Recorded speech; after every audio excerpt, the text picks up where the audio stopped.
Hey, just a follow-up video from yesterday. Wanted to give a quick recap. And basically, I was trying to beat the weather because if you can see that mountain range over there is about the same elevation I was at yesterday, and there is a lot of snow up there. Um, Back down here, about 1,500 feet lower elevation, so I pushed pretty good distance. Um, my phone says about 20 miles. I don't think that was right. I think it was more like 17.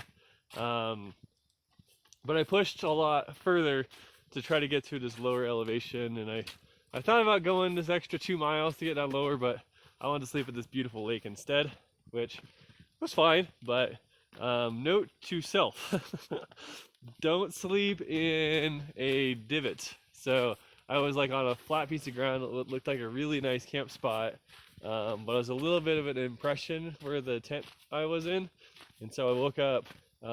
Granted, the tents did amazing, and big shout outs to MSR. Their Hubba Hubba is the best tent I've ever bought.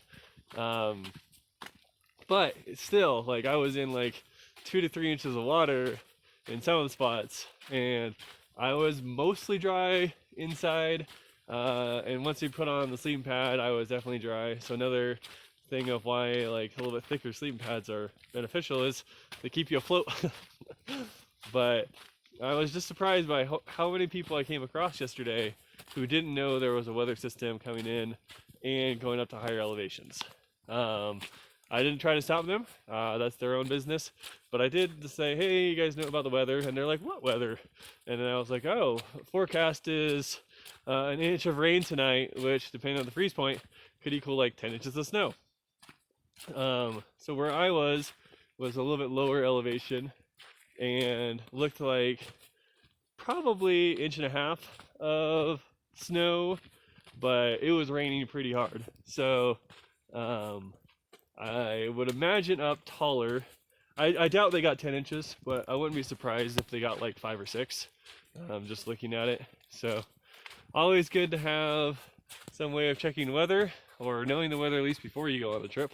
It definitely can change your whole perspective. Like, and hiking out today is an absolute must. The big reason is now my gear is wet. I would be at significant risk of hypothermia if I was to spend another night out here. Where I know a lot of those people up there, I don't know what kind of gear they have, but I would assume an average backpacker, if you have an average backpacking gear with soaking wet gear, you're not going to make it very well this next night. There's no way for your stuff to dry out, and you just put yourself at a pretty significant risk of just unnecessary hardship. Um, so, anyways, so always just check the weather. Always having an escape route, I guess. um, Anyways, just be safe out there and hope to see you on the trail. All right, bye.